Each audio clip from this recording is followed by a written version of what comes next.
김용 민주연구원 부원장이 정치자금법 위반 혐의로 구속된 가운데 검찰이 민주당 사내 집무실에 대한 압수수색 재시도에 나섰습니다. 검찰이 대선 자금 수사에 본격 착수한 것은 2002년 대선 이후 20년 만인데요. 향후 수사의 쟁점은 무엇일지 여야의 법률가 두 분 모시고 이야기 나눠보도록 하겠습니다.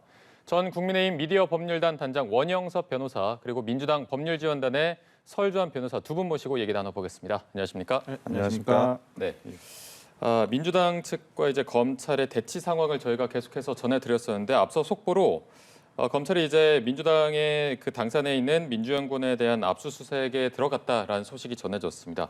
지난 19일에 1차 시도를 했다가 당시에는 무산이 됐고 이번에는 압수수색에 들어가게 된 건데 지금 대치 상황 어떻게 보십니까? 지금 대치 상황이라는 게 대치 상황이라고 말은 하지만 현실적으로 법원이 발부한 영장을 막는 거는 어렵습니다. 그리고 2006년에 저희도 국민의힘 쪽도 이제 그 당시 노무현 정부에서 그 당사 압수수색 영장이 발부가 됐는데 그때도 그날 아닌 그 다음 날에 그 압수수색에 전부 협조를 했었습니다. 네. 그리고 정당이라는 게 법원의 정식적인 영장을 부정하면서 자기가 어떤 정의를 주장할 수는 없는 상황이기 때문에 결국 이제 뭐 사필 규정 제대로 이제 그 절차대로 가고 있다 그렇게 생각을 하고 있습니다. 절차대로 가고 있다라고 예. 말씀해 주셨고 이제 변호사님께서도 1시간 전까지 그 현장에 있다가 오셨다고 했는데 네네. 당시 분위기는 좀 어땠고 지금 상황도 한번 좀 짚어주시죠. 일단 8층이 민주연구원에 있는데요. 네. 8층에서 이제 검찰 관계자들은 대기하고 있었었고, 그다음에 한쪽에서는 노웅래 연구원장도 방에 있었었고요. 그다음에 당 내에서 지금 회의를 거듭하고 있었습니다. 그다음에 점심시간 이후에 아마 좀 전에 연락받은 바로는 이제 사전 미팅, 그러니까 그 압수수색에 어느 법인까지, 어떤 컴퓨터까지 할 것인지 지금 얘기로는 지금 김용 부원장에게 배정되었던 컴퓨터 그 한 대에 대해서 일단 포렌식을 하는 것으로 다른 서류나 이런 부분에 대한 어떤 그 대상 압수수색물은 없다고 합니다. 컴퓨터 한 대밖에는 없고 네. 그래서 그 김용 그 부원장 앞으로 배정이 돼 있는 컴퓨터에 대해서만 압수수색을 진행하는 것으로 지금 결론이 나서 곧 아마 시작될 것으로 보이고요. 아까 이제 2006년도에 한나라당 당시 한나라당 그 압수수색에서도 이미 제출로 끝났었죠. 이제 협조가 돼서. 근데 지금 민주당에서도 지난번에 말씀드렸던 내용이 이미 제출을 하겠다라는 거였는데 오늘 뭐 어찌 보면 그 지금 검찰 입장은 뭐 앞에 있는 경비실에서 제시를 하고 올라왔다고 하는데 사실관계는 민주당에서 파악하기는 그렇지 않은 것 같습니다. 그냥 직원들이 출근하는 길에 문이 열린 사이에 들어왔다고 하거든요. 네. 그래서 엘리베이터를 타고 8층까지 올라갔다고 하는데 과연 이런 부분이 어떤 절차에 있어서 위법한 부분은 없는지 한번 살펴볼 필요는 있다고 보입니다. 네. 그리고 오늘 그 재시도한 시점이 오늘 국정감사가 마지막 날이고 또 내일 윤 대통령의 시정연설이 있기 때문에 어떤 뭐 정치적 의도가 담긴 거 아니냐라는 얘기가 또 나오고 있어서 이 부분 어떻게 보십니까? 사실은 정치적인 그런 시점을 너무 고려하지 않은 수사라고 생각을 하고 있습니다.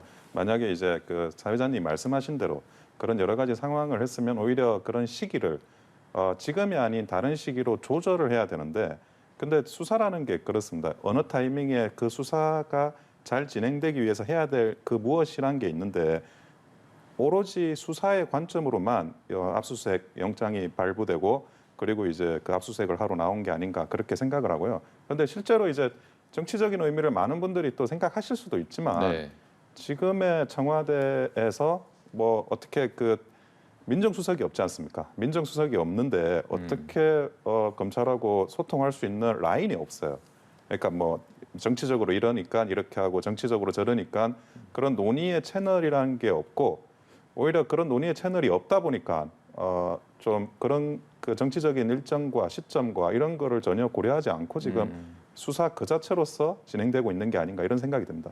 오히려 정치적으로 의도하지 않았기 때문에 지금 시점에 이제 뭐 압수수색이나 이런 부분들이 이루어졌다. 예, 그렇습니다. 라고 말씀해 주셨습니다. 동의를 좀 하실까요? 아니요, 저는 동의할 수가 없죠. 왜 그러냐면 뭐에서 단서가 있냐면 감사원장이 대통령 왕수석이라고 하는 분에게 문자를 보냈어요. 이러이러한 보고서가 나갈 예정이다. 보도자료가 나갈 예정이다. 아니 보도자료 나가는 것도 지금 감사원에서 오히려 대통령실에 보고를 하고 있는데 지금 검찰에서 하는 일에 대해서 대통령실에서 모르고 있다? 이거에 대해 전혀 정무적인 어떤 고려도 없이 서로 조율하지 않는다. 저는 오히려 그게 더 문제라고 보고요. 그런 면에서 예를 들어서 민정수석실을 없애라고 하지 않지 않았습니까? 기능이 있으면 그거에 대해 조절하면 되는 부분인데 그 부분을 과도하게 다 축소한다고 했지만은 뭐 실제적으로 보면 인원 축소가 된 것도 아니고요. 대통령실 자체가 과거에 비해서 그렇다고 한다면 민정수석실을 왜 없앴는지 저는 좀 이해가 되지 않은 부분이 있고요. 그러니까 뭐 이것을 대통령실과 전혀 조율되지 않았다라고 하는 부분은 조금 뭐 저번 감사원 사무처장의 사례로 봤을 때도 그렇게 쉽게 납득하기는 어려울 것 같습니다. 네, 알겠습니다. 이런 상황에서 민주당이 조금 전에 긴급 의원총회를 열고 앞으로 좀 어떻게 할 것인가에 대한 방안을 내놨습니다. 일단은 오후 국감에는 참여를 하겠다라는 입장이 있었고 내일 이제 윤 대통령이 시정연설의 경우에는 용인 못한다라는 입장이어서 이게 불참하겠다는 건지 어떤 입장으로 봐야 되겠습니까? 제가 좀 전에 이제 그 당사에서 이제 의원님들과 얘기를 했을 때도 특검법은 무조건 해야 된다라고 가장 강력하게 의지를 표명을 하셨었어요. 네. 그러니까 이 부분에 대해서 선행 조건이 어찌 보면 이러한 뭐 예를 들어서 압수수색에 대한 사과가 아닙니다. 밝혔듯이 지난번 미국 방문에 있었다시피 당시 대통령실에서 뭐라 했습니까? 이 XX는 한국의 야당을 향한 내용이었다라고 분명히 얘기를 했어요. 이 욕설 자체가. 그건 김은혜 홍보수석이 분명히 얘기한 사실 아닙니까? 당시에. 그렇기 때문에 최소한 거기서부터 시작된 야당과 야당에 대한 어떤 국회 무시 이런 부분에 대해서 최소한의 사과가 있어야지만 아마 시정연설이라든지 이런 부분에 참여를 하겠다라는 것이었고요. 이런 특검 법안에 대한 입장을 뭐 내일까지 밝혀달라고 했습니다만은 뭐 현실적으로는 아직까지는 정부와 여당에서 이 부분에 대해서 동의를 하지 않고 있다는 부분이 있는데 아직까지 그렇다고선 치더라도 민주당의 어떤 특검법 카드는 아직까지는 꺼진 상태는 아니다라고 볼 것 같습니다. 지금 뭐 특검, 쌍특검 얘기도 뭐 내부에서 나오고 있다는 얘기도 들었는데 네. 특검법이 상설 특검이 아니고 일반 특검으로 지금 진행되는 거 아니겠습니까? 혹시 여야가 합의할 가능성은 그럴 가능성은 전혀 없다고 없고요. 보십니까? 네. 예. 특검이라는 게 수사를 제대로 안 하면 수사를 똑바로 하라고 외치는 게 특검인데 지금 수사를 이제 본격적으로 진행이 되고 있고 이번에 압수수색도 마찬가지지만 갖가지 이제 수사가 제대로 진행되고 있는 그런 이제 징후들이 나오고 있는데 지금 와서 특검을 하자는 거는 뭐 수사를 제대로 하지 말라는 거하고 똑같은 이야기나 다름이 없고요. 오히려 민주당이 정말 이 수사를 막을 생각이 있는 건지 아니면 진행할 생각이 있는 건지 그것도 내부에서 저는 규율되고 있지 않다고 생각을 하고 있습니다. 얼마 전에 이제 어젠가 김혜영 전 의원이 이재명 대표한테 올렸죠. 글을 올리고 역사의 무대에서 내려오라고 하셨는데 그게 네네. 사실은 정계 은퇴를 촉구하는 거거든요. 근데 그게 단순히 이제 김혜영 의원 개인의 의견인지 아니면 어떤 다양한 의견들이 김혜영 의원을 통해서 표출이 되고 있는 건지 뭐 그것도 알 수가 없는 상황인 거죠. 지금 민주당 내부에서는 좀 어떤 식으로 의견이 모아지고 있을까요? 네, 지금 당분간 저는 김혜영 전 의원의 어떤 그 내용 자체는 굉장히 일부분이다. 굉장히 일부분. 물론 그렇게 생각하시는 분도 있을 거라 생각을 합니다. 네. 그러나 저는 그러니까 저는 오늘 아침, 그러니까 어저께 그 원내대표라든지 그 발표 내용을 보면 아직은 진실이 실체관계가 드러나지 않았어요. 뭐 예를 들어서 김용 씨가 돈을 받았다 인정한 것도 아니고, 그 다음에 김용 씨가 지금 뭐 아직 수사도 아주 초기입니다. 그 다음에 돈을 받았던 치더라도 이것이 이재명 당대표에게 갔다라고는 아직까지는 얘기가 전혀 나오지 않고 있어요. 유동규 씨도 돈을 이재명에게 줬다라고 얘기하지는 않고 있거든요. 자기는 김용에게 주었다라고까지만 얘기를 하고 있어요. 그렇다고 한다면 저는 김영희 전 의원의 그러한 발언이 너무나 앞서갔다. 아직은 실체관계가 드러나지 않음에도 불구하고 그 부분에 대해서 그렇게 정계 은퇴를 요구할 만한 상황은 아니라고 보고요. 지금은 저는 이재명 당대표가 의원들을 앞세워서 본인이 수사를 피하려고 한다고는 생각하지 않습니다. 그 당의 이재명 당대표를 지지하는 어떠한 당원들도 그런 부분을 원하는 것은 아니라고 봅니다. 분명히 이재명 당대표가 선출될 때부터 이 사법 리스크에 대한 얘기가 나왔기 때문에 이 부분에 대해서 자신은 자신이 사법 리스크는 해소를 할 것이고 당은 민생을 챙겨달라라고 분명히 얘기를 했어요. 근데 지금 민주당에서 이제 의원들이 나서는 것은 당사, 물론 민주연구원이 뭐 당사 안에 있기 때문에 그 부분에 당사를 출입할 수밖에 없기 때문에 당사를 어떤 보면 압수수색 들어온다고 하는데 어느 민주정당에서 이것을 그냥 어서 오세요 이렇게 하는 정당은 없을 거라고 생각을 합니다. 그건 네. 제가 봤을 때 지금의 여당이 만약 그 똑같은 일이 있더라도 쉽게 그렇게 내주지는 않을 거라고 생각을 해요. 그렇기 때문에 이 부분에 있어서 지금 의원들이 나서서 이 부분을 막고 있는 것이고요. 근데 뭐 어찌 되었건 간에 이미 압수수색은 진행을 하고 있는 네. 것이고 협조가 됐다고 봅니다. 알겠습니다. 지금 이 검찰의 대선 자금 수사에 대해서 과거로 쭉 올라가 보면 20년 전에 2002년에 한나라당과 당시 민주당이었나요? 그때 이제 대선 자금 수사가 있었고 측근들이 줄줄이 구속되는 일이 있었는데 그만큼 이게 파장도 굉장히 크고 수사도 좀 길게 이루어지는 만큼 어쨌든 착수한 것만으로도 파장이 굉장히 클 것이다라는 얘기가 나오고 있습니다. 지금 이 대선 자금의 수사에 착수한 것만에 대해서는 어떻게 평가하십니까? 사실은 그 국민의힘이 탄핵당에서 당이 망가지기 전에 제일 크게 당이 망가진 게 그때 대선자금 수사 때문입니다. 그때 대선자금 수사 차떼기 정당, 이 차떼기 정당이 20년이 지났는데 네. 아직도 우리 당을 비난할 때 쓰이는 용어 중에 하나입니다. 주요 용어 차에 중에 현금을 예, 넣어서 예. 통째로 넘겼던 거죠. 토체로 넘겼던 거죠. 그러다 보니까 그 당시에 이제 그 연수원도 반납하고 그리고 이제 헌납을 하죠. 그리고 당사도 헌납하고 그리고 그 상황을 돌파하기 위해서 굉장히 많은 그 노력들이 있었고 그런데 한 가지 또 주목해 볼 점은 그 차떼기 정당 대선자금 수사를 기점으로 해가지고 대선자금 수사를 당할 때의 그 당시의 중진 의원들이 사실은 정리가 돼요. 당이 망가졌으니까 누군가는 책임의 문제가 생기지 않습니까? 네. 뭐 우리가 탄핵 당할 때도 그런 문제들이 또 있었지만 지금 그때 대선자금 수사도 결국 이제 그 중진들의 어찌 보면 기존 정치인들의 물갈이까지 연결될 수밖에 없는 그때 초대형 사실 사건이었습니다. 근데 지금 이제 대선자금 수사가 민주당에서 이루어지고 있지 않습니까? 이 민주당에서 이루어지고 있는 차떼기 그 대선자금 수사는 아마 뭐 단순히 이게 수사의 결과를 넘어서서 그 민주당 내부의 정치 지형을 송두리째 바꿔놓을 수밖에 없습니다.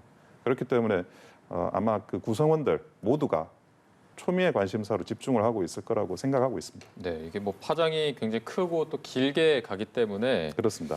검찰 입장에서도 어느 정도 조금 자신감이 있기 때문에 시작한 거 아니냐라는 분석이 있거든요. 네, 분명히 뭐 이 부분에 대해서 본인들은 지금까지 언론 보도된 내용을 보면 자신이 있다. 혐의 입증에 자신이 있고 뭐 충분히 입증이 가능하다라는 지금 표현을 하고 있어요. 그렇기 때문에 앞으로 이 부분에 대해서 뭐 어떻게 진행이 될지, 그다음 물증으로 될지, 아니면 진술만으로 이것을 기소를 해가지고 이게 재판 과정에서 어떻게 증거로서 평가를 받을지 이런 부분에 대해서는 어차피 검찰에서는 기소를 한다고 보고 그다음에 이제 사법부의 시간이 오겠죠. 사법부의 시간에서 지난한 법정 과정을 통해서 아마 이게 진실이 밝혀지리라 생각을 합니다만은 뭐 그것도 사법부가 정의한다 해서 꼭 진실은 모르죠.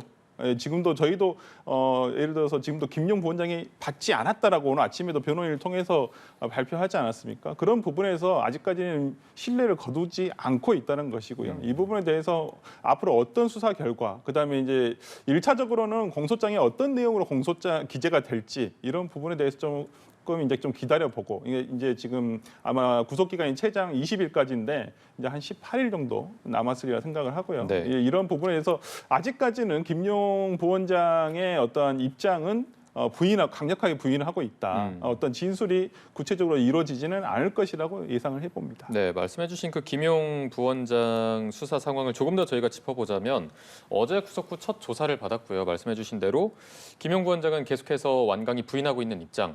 그럼에도 불구하고 법원은 이제 혐의가 상당수 소명이 됐다 이렇게 보고 있는 걸까요? 구속영장 발부의 필수 조건이 범죄 사실이 소명이 돼야 됩니다. 그리고 이제 뭐 도주 우려라든지 뭐 그런 게 추가적으로 더 있어야지 이제 되는 건데 범죄 사실 소명은 뭐 필수적인 부분이라서 어느 정도 소명됐다고 볼 수 있고요. 그리고 이제 두 가지를 집중할 수 있는 게 하나는 이제 당연히 논의하시는 이제 김용 그분의 이제 구속이고 두 번째는 유동규가 구속되지 않는다는 거예요. 나오셨어요. 나오셨다는 거는 어떤 의미냐? 본인이 이미 다 진술을 한 거예요. 이런 사건들이 사실은 굉장히 사이즈가 큰 사건이고 네. 다른 여죄들이 계속 밝혀질 수가 있거든요. 그래서 그게 별건에 돼 가지고 추가 구속영장을 신청하거나 그러는 경우가 왕왕 있습니다. 그런데 지금 추가 구속영장이 신청되지 않고 지금 이제 그 유동규가 그냥 나와가지고 돌아다니신다는 것 자체가 본인이 이미 다 말을 한 거예요. 본인이 다 말을 했을 때 그 말을 그냥 그 사람이 말을 했으니까 그걸로 그냥 듣는 게 아니고 어떤 말을 했을 때 그 말의 신빙성까지 더블 체크를 하거든요. 수사기관은 그 돈을 전달했을 때 그때의 뭐 시간, 장소 그리고 그 시간 장소를 뒷받침하는 뭐 각종 이제 뭐 신용카드 조회 내역이라든지 뭐 어디 장소에 어디가 있었다라든지 그런 것 휴대폰의 포렌식 자료라든지 그런 신빙성을 뒷받침하는 백업 데이터들까지 다 조사가 끝나지 않았나 하는 생각을 하고 있습니다. 유동규 본부장이 이미 말을 다 했을 것이다. 다 하고 그 신빙성까지 다 확인받았고 그리고 이제 앞으로 어떤 이야기를 하든지 다 협조할 거고 그런 상황이라고 저는 추측하고 있습니다. 네, 유동규 전 본부장 이제 시작이라고도 했습니다. 네, 참 신기한 일이에요. 저는 우리 원 변호사님도 계시지만은 이례적이라고 볼 수 있습니다. 이미 이번이 첫 재판이 아닙니다. 네. 이미 구속 기소가 된 사건이었어요. 대장동 건으로 해서 그 특히나 이제 뇌물 3억 5천 정확한 액수는 모르겠습니다. 3억 5천 정도가 되는 액수로 지금 기소가 돼서 재판 과정이 있습니다. 근데 중간에 또 다른 죄에 대해서 본인이 인정을 했음에도 불구하고 이게 또 풀려나요. 오히려 법원에서 이제 검찰에서는 구속기간 연장에 대한 신청서도 내지 않았어요. 그렇다고 한다면 이 부분에 대해서 민주당에서는 의혹의 눈길을 보낼 수밖에 없는 거예요. 그러니까 물론 거래가 거래가 있었는지 없었는지는 모르죠. 네. 그러나 거래까지는 아니더라도 이렇게 우리가 너를 봐주겠다라고 하는 부분이 명시적으로 제도 안에서 충분히 보여질 수 있는 것이거든요. 저는 이러한 것이 오히려 유동규 씨가 엊그저께 한 그 인터뷰 내용 중에 보면 검찰의 진심에 자기가 이렇게 어떻게 진심으로 자기를 대하는 걸 보고 얘기를 하게 되었다라고 하거든요. 저는 이런 부분도 그렇게 볼 수 있는 것은 아닌가라는 생각이 들고 어찌 되었든 간에 범죄인이 자기가 또 다시 범행을 인정하는데도 불구하고 풀려났다. 그건 좀 이상하다라고 생각이 들고요. 일단은 이런 부분에서 앞으로 유동규 씨가 어떻게 진술을 계속 이어갈지는 이어갈 거라고 생각을 합니다만은 앞으로 이 부분은 좀 지켜봐야 되겠고 그다음에 어떤 증거라든지 이런 부분은 지금까지 드러난 것은 유동규, 남욱, 정민영 그다음에 이걸 돈을 했다는 이모 씨 여기까지는 어느 정도 진술이 저는 맞춰졌다고 생각을 해요. 분명히 검찰에서도 그 정도의 진술을 확보를 하고 그다음 요즘 일어나는 메모라든지 그다음에 CCTV라든지 이런 부분이 있습니다. 근데 다 그것들은 아직까지는 제가 기록을 안 봐서 모르겠습니다만은 이것이 예를 들어 김용 부원장에게 주었을 때의 메모가 아니고 그다음 CCTV도 김용 부원장에게 돈을 건네줬을 때의 CCTV는 아니라는 거예요. 당시에 남욱이 그다음에 유동규가 거기 왔을 때의 CCTV라든지 이런 것들이 맞춰졌다. 그러면 지금 이제 추가로 수사를 통해서 입증이 돼야 될 것들은 이제 김용에게 전달된 정확한 어떠한 구체적인 정황 이런 것들이 입증돼야지만 되지 않을까 싶습니다. 네, 이번에 그 유동규 전 본부장이 폭로를 하는 걸 보고 김용 부원장도 추후에 좀 입장에 변화가 있어서 폭로를 할 것이 아니냐라는 의견도 있어서 이 부분은 어떻게 보십니까? 그러니까 그 유동규 씨의 그 인터뷰 내용을 보면 이렇게 검찰의 수사가 잘 돼 있을지 몰랐다라고 한다면 본인의 진술을 뒷받침할 수 있을 만한 객관적인 정황을 확보했다고 볼 수도 있습니다. 그러나 이것이 김용 부원장에게 들이밀었을 때 인정할 수 있게끔 그러니까 예를 들어서 제가 항상 하는 얘기지만 진실은 앞에서부터 뒤까지가 똑같습니다. 그 중간에 어떠한 어깃장을 놓더라도 다시 돌아오게 돼 있습니다. 근데 거짓말은 가다가 막혀요. 또 다른 변명이 이루어지게 돼 있어요. 그러면 그건 처음부터 끝까지 일관될 수가 없습니다. 그렇다고 한다면 김용 부원장이 받지 않고 없던 사실을 지금 얘기를 한 것이라면 저는 이 부분이 끝까지 진실로 이어지리라고 보지 않습니다. 그렇기 때문에 검찰에서는 당연히 명운을 걸고 해야 됩니다. 이건 검찰의 명운을 걸고 어찌 보면 야당 전반에 대한 수사거든요. 네. 그렇다고 한다면 검찰로서도 충분히 열심히 수사를 해야 할 것이고 또 김용 부원장도 자신이 하지 않았던 부분에 대해서는 명확하게 소명을 하면 될 것이라고 보입니다. 야당 전반에 대한 수사이고 특히 이번 김용 부원장의 구속이 이재명 대표를 향한 수사의 어떤 교두보다라는 해석이 많아서 앞으로 이재명 대표를 직접 조사할 가능성 어느 정도로 보십니까? 직접 조사는 뭐 필요할 것 같고요. 지금 이제 말씀하신 대로 뭐 유동규나 김용이나 모두 이재명 대표를 수사하기 위한 사전 단계라고 이제 볼 수밖에 없습니다. 네. 대선 자금이란 게 대선 자금으로 이익을 보는 사람은 후보지 않습니까? 후보가 이 내용을 알았냐 몰랐냐를 결국 따질 수밖에 없습니다. 그리고 이제 정치자금류의 조사를 보면 이제 법원의 판례도 그렇고 수사도 그렇지만 결국 후보 당사자가 정치인이 알았냐 인지를 했냐 그 상황을 증명하기 위한 수사에 집중을 합니다. 이제 근데 유동규 이분이 이야기하는 거는 더 센 워딩이 나오는데 예를 들어 명령을 했다. 명령을 하는 걸 밝혀야지 정치 자금을 받은 게 되느냐 안 되느냐. 그런데 그 정도는 아니고요. 실무적으로는 알았냐, 그 사실을 알았냐. 거기까지만 입증이 되면 지금까지 전례상 그러면 이제 정치 자금을 수수한 걸로 그렇게 이제 법원 또 인정을 합니다. 네, 지금 뭐 전반적으로 조사가 이뤄지는 상황에서 이재명 대표의 또 다른 최측근 정진상 실장도 출국 금지 조치를 당했습니다. 지금 이렇게 출국 금지가 조치가 됐다는 건 어느 정도 이 부분도 좀 증거가 확실하다 이렇게 봐야 될까요? 맞습니다. 이제 뭐 유동규 이분이 뭐 다 이야기를 했다고 그냥 생각하면 될 것 같고요. 거기에 대해서 뭐 김용이나 정진상에 대한 것도 말을 하지 않았을 리가 없고 그러면 이제 출국 금지되고 이제 조사를 받으시는 거죠.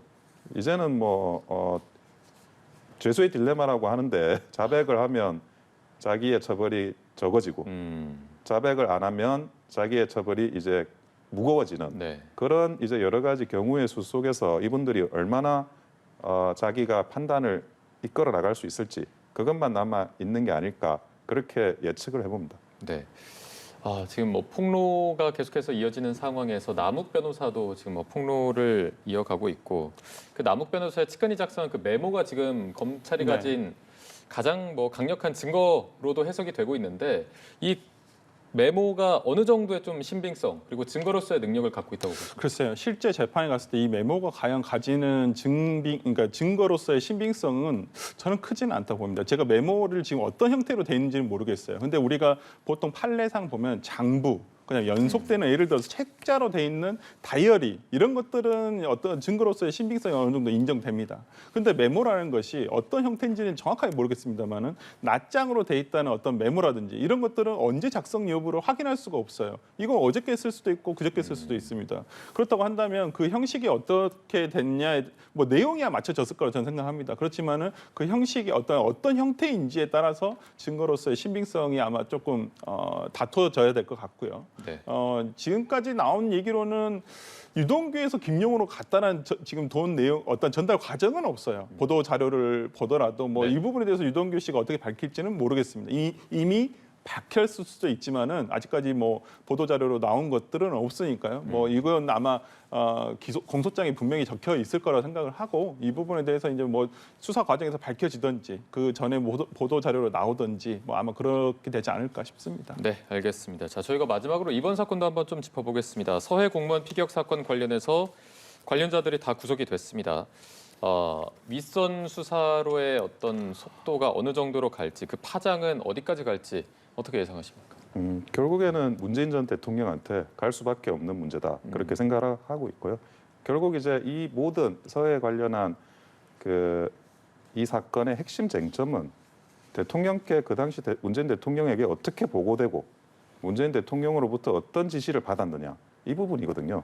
지금 이제 수사망이 좁혀나가는 그 과정들은 그 사실을 입증하기 위한 재반, 정황, 경위 사실들입니다.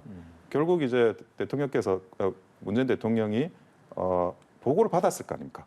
보고를 받아서 어떤 걸 액션을 하셨으니까 그다음 이런 작업들이 진행이 됐을 것이고 발표라든지 이런 문제들이 그것을 밝혀내는 거 이게 핵심이 될 수밖에 없고 결국 이 서해 공무원 피격 사건 수사는 문재인 전 대통령한테 갈 수밖에 없다. 그렇게 생각을 합니다. 네, 문재인 전 대통령에까지 갈 수밖에 없다. 지금 수사도 좀 탄력을 받고 있거든요. 구속이 됐기 때문에. 탄력은 당연히 이제 그 나머지 두 분, 이제 서훈 안보실장과 그다음에 박지원 전 국정원장에 대한 조사도 아마 이루어져야 될 것이고요. 네. 그러나 지금까지 나온 얘기로, 그러니까 박지원 전 국정원장의 얘기로 들어봤을 때는 문재인 대통령은 단순 보고받은 것은 아닌가 싶고요. 그 회의체 내에서 어떤 당연히 이분들도 저는 밑에서 올라온 정보 취합을 하신 분이 예를 들어서 실무자가 이 부분에 대해서 월북의 정황이 높다라고 판단했기 때문에 자신들도 그렇게 판단하지 않았을까라는 생각을 들고, 이건 물론 뭐 아직 수사가 진행 중이기 때문에 섣불리 예단하기는 힘듭니다만은 네. 문재인 전 대통령에 가기는 좀 힘들지 않을까 싶습니다. 알겠습니다. 저희가 오늘 말씀 여기까지 짚어보겠습니다. 원영섭 변호사, 설주한 변호사 두 분과 함께했습니다. 오늘 고맙습니다. 네, 감사합니다. 네.